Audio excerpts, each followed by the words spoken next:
안녕하세요. 살아있는 책 산책입니다. 오늘 산책길의 책은 테레사 조던의 생활 수업입니다. 벤저민 프랭클린에게 인생을 배우다라는 부제처럼 벤저민 프랭클린이 20대 초반 스스로를 완벽한 삶에 도달하게 하기 위해 세운 13가지 덕목과 저자가 흥미로워했던 교황 그레고리우스 1세가 말한 7죄 종인 죽음에 이르는 7가지 죄악을 통합해 생활 수업을 저자는 시작했다고 합니다. 1년 동안 저자는 주중에는 삶의 미덕을 음미하고 주말에는 욕망을 탐닉했다고 하며 선과 악의 균형, 지켜야 할 것과 하고 싶은 것 사이에서의 균형을 찾으며 블로그에 일기를 적었다고 하는데요. 적은 글은 아름다운 모음집이 되어서 책으로 출간돼 뜨거운 반응을 얻었다고 합니다. 저자는 베스트셀러 작가이며 시각예술가라고 합니다. 교실이 하나뿐인 학교에서 공부를 하고 예일대학에 들어갔으며 생활 수업 외에도 다양한 책을 저술했다고 하는데요.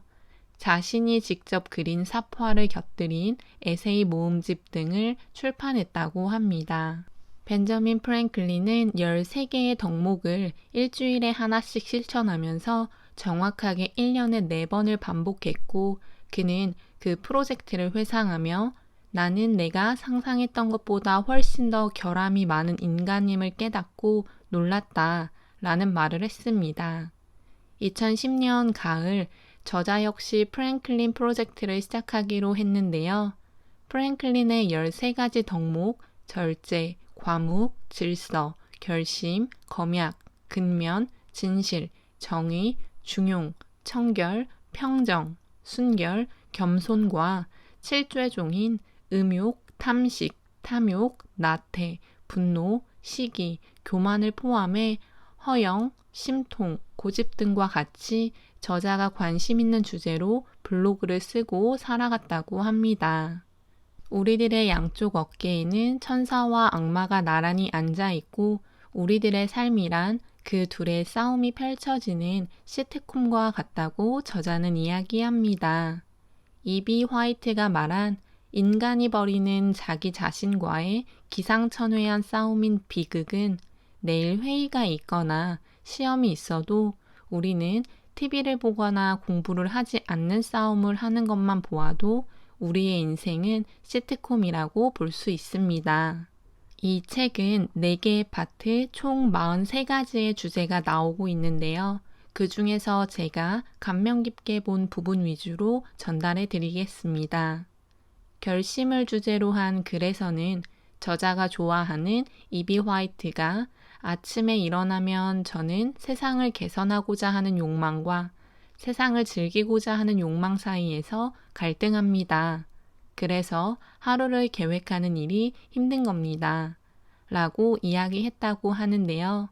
하지만 인간은 계획을 세워야 하는 본성을 가지고 있으므로 우리는 계획하고 결심하는 일을 통해서 우리의 삶을 개선하고 즐길 수 있다고 합니다. 프랭클린이 2번째로 뽑은 덕목인 과묵은 지식은 혀보다 귀를 사용하여 얻는 것이기 때문이라고 하는데요. 그래서 우리는 말을 너무 많이 하거나 흥미가 없는 태도를 보이거나 자기 신변에 대해 너무 많은 이야기를 하거나 남의 일에 무례하게 캐묻거나 장황하게 이야기를 하거나 대놓고 조롱을 하거나 욕을 하거나 추문을 파헤치는 것을 실수라고 이야기하며 이런 태도는 금해야 한다고 합니다. 저자 역시 관심과 인내심, 두려움 없는 기질을 갖추면 진정한 소통이 가능해진다고 말하고 있습니다. 저자에게 자유분방하고 방종하듯 처신하는 모습은 즐거움을 준다고 하는데요. 생긴 대로 사는 것이 저자에게는 즐거움을 주지만 게으름에 빠지면 정신을 차리고 일어나려고 노력을 해야 한다고 합니다. 나태는 정말 아무것도 하고 있지 않으면 허무와 불안을 느끼게 되는데 나태에는 이러한 절망감이 깔려 있다고 하며 그 안에서 우울함을 느끼기도 한다고 합니다. 저자 역시 그런 시간을 가졌다고 이야기하고 있습니다. 근면을 주제로 한 글에서는 활동적인 게으름에 대해서 나오고 있습니다. 광고계에 떠도는 말인 나는 나의 광고비 가운데 절반이 쓸데없이 버려진다는 사실을 안다. 문제는 그 절반이 어떤 부분인지 알 수가 없다는 것이다. 라는 말처럼 자신의 바쁜 생활에 대해서도 쓸데없이 바쁜 것을 활동적인 게으름이라고 합니다. 우리는 이런 딜레마를 느끼고 너무 빠르게 춤을 추기 때문에 노래를 듣지 못한다고 하는데요. 안타깝게도 진짜 필요한 일에 책임감을 잊게 살고 다른 사람을 사랑하고 기적과 같은 우리의 존재에 감사함을 느끼지 못하고 살아간다고 합니다. 우리는 질서를 지키기 위해 가장 큰 일을 먼저 하면 되고 습관이라는 단어는 inhabit, 거주하다 라고 하는 단어로 볼 수 있다고 하는데요. in과 habit를 띄어서 해석을 한다면 습관 속에 있다 라는 말과 같다고 합니다. 따라서 습관은 우리가 항상 집에 들어가야 하는 것처럼 무심코 행하는 틀에 박힌 일이기 때문에 그 습관을 잘 만들어야 한다고 저자는 강조합니다. 검약을 주제로 한 글에서는 MIT 경영학 교수 존 스터먼의 쾌락의 쳇바퀴가 나오고 있습니다. 쾌락의 쳇바퀴는 아이러니하게도 우리는 더 많은 것을 추구하는 일이 놀랍도록 성공적이었지만 그것이 우리를 더 행복하게 해주진 않았다고 합니다. 소비는 극적으로 증가했지만 생활 만족도는 올라가지 않았고 소득 수준과 소비 수준이 높아져도 장기적으로 만족하지 못하는 절망적인 상황인 쾌락의 쳇바퀴에 빠지고 있다고 하는데요. 하지만 다행스럽게도 요즘에 이 이야기에 균열이 생기고 있다고 합니다. 소비보다는 경험을, 재화보다는 관계를 중시하기 시작하면서 쾌락의 쳇바퀴의 균열을 우리는 만들어가고 있다고 합니다. 7죄종 중 분노는 저자가 가장 두려워하는 죄악이며 가장 취약한 죄악이라고 합니다. 내 안에 다른 누군가가 살고 있다 라고 생각하는 저자의 글에 댓글을 단 사람처럼 우리는 분노를 하는 자신의 페르소나가 존재한다고 하는데요. 김난도 교수의 2020 트렌드 코리아에서 나왔던 멀티 페르소나를 생각하면 아마 더 이해가 쉽지 않을까 합니다. 탐식을 주제로 한 글에서는 교황 그레고리우스 1세가 말한 시도 때도 없이 먹는 것, 사치스럽게 먹는 것, 까다롭게 또는 공들여 만든 음식을 먹는 것, 과하게 먹는 것, 개걸스럽게 먹는 것을 탐식으로 이야기했다고 하는데요. 탐식에서 나오는 주제 중에 미국과 유럽은 모두 칼로리가 높은 음식을 먹지만 유럽은 친교와 연관되는 식사를 하는 반면 미국은 자신의 기능을 개선하고 질병을 물리쳐주고 수명을 늘려주는 이상적인 시기를 지향하는 개인적인 행위로 탐식을 한다고 합니다. 저자가 좋아하는 폴 데이비스 교수는 예술은 권태를 포용하는 능력, 권태를 외면하지 않고 끊임없이 그것과 싸우는 능력을 키우는 것이라고 했다고 하는데요. 권태의 고통과 괴로움, 좌절감을 키워서 그것의 에너지를 분출하게 해 무언가를 뚫고 나오게 하는 것이 예술이라고 했다고 합니다. 평정의 주제에서는 빅터 프랭클의 인간에게서 딱 한 가지 빼앗을 수 없는 것이 있다고 하며 그것은 인간의 마지막 자유, 어떤 상황에서도 자신의 태도를 선택할 수 있는 자유라고 이야기합니다. 영국 성공회의 특사 테리 웨이트는 1987년 1월 포로로 붙잡히게 되었다고 하는데요. 그는 그 수감소에서 단식을 하고 걸음수를 재면서 22km를 걸었다고 합니다. 다른 깜빵으로 옮겨져서 그에게 쇠사슬이 채워졌고 안대를 쓰게 해서 4년 동안 인간의 모습을 눈으로 볼 수 없다고 했는데 그럼에도 불구하고 그는 머릿속으로 자서전을 쓰기도 했고 태양이 빛나지 않아도 태양이 존재한다는 것을 믿었고 사랑이 느껴지지 않아도 사랑이 존재한다는 것을 믿는다고 책에 쓰여 있었습니다. 벤저민 프랭클린이 많이 가지고 있던 호기심은 누군가가 긁어주길 기다리는 가려움, 자석의 인력과 같다고 하는데요. 임상병리학자 토드 캐시더는 호기심은 뇌에 내장되어 있으며 그 구체적인 기능은 탐구하고 발견하고 성장하도록 자극하는 것이라고 합니다. 강도, 빈도, 내구성, 폭, 깊이의 균형을 맞추어서 호기심을 발휘해야 한다고 이야기하고 있습니다. 심통은 현실과의 다툼이며 현재의 처지에 성질을 부리는 것이라고 하는데요.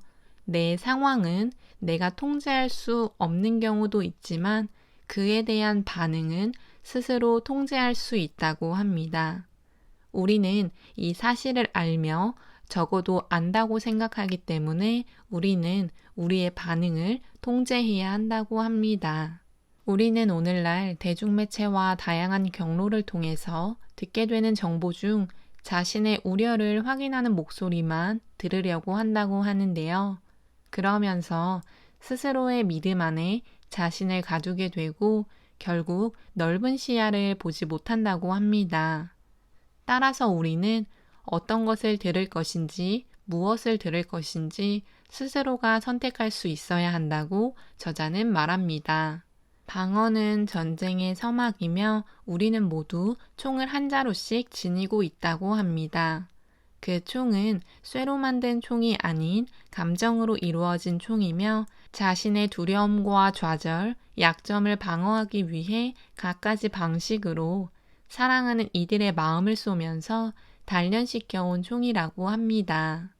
우리는 하루에 12번씩 전쟁을 치를 것인지 선택하며 그 선택권이 있다는 사실을 아는 것만 알아도 우리는 전쟁을 치르지 않아도 된다고 합니다.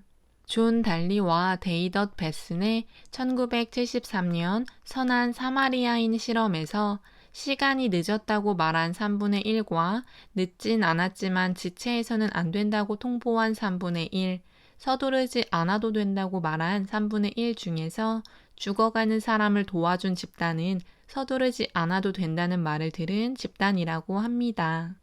다시 말해 시간적인 여유가 있는가에 대한 여부가 그들의 선행을 하도록 하는 큰 요인이었다는 것인데요.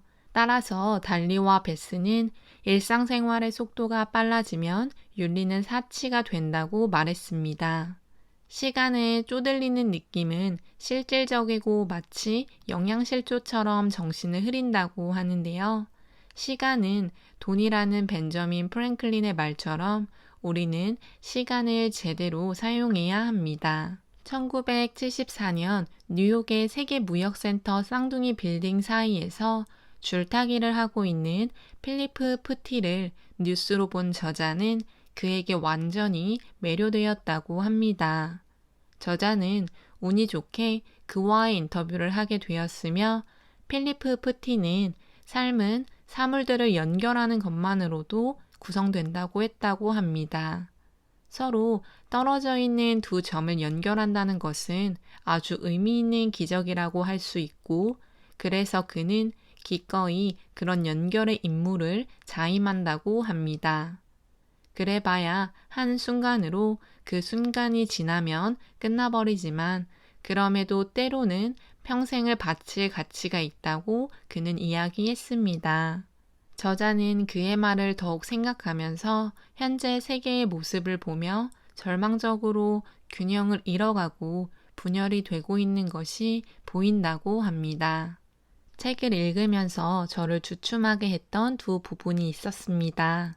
하나는 사랑을 주제로 한 글에서 아나톨 프랑스의 말인데요.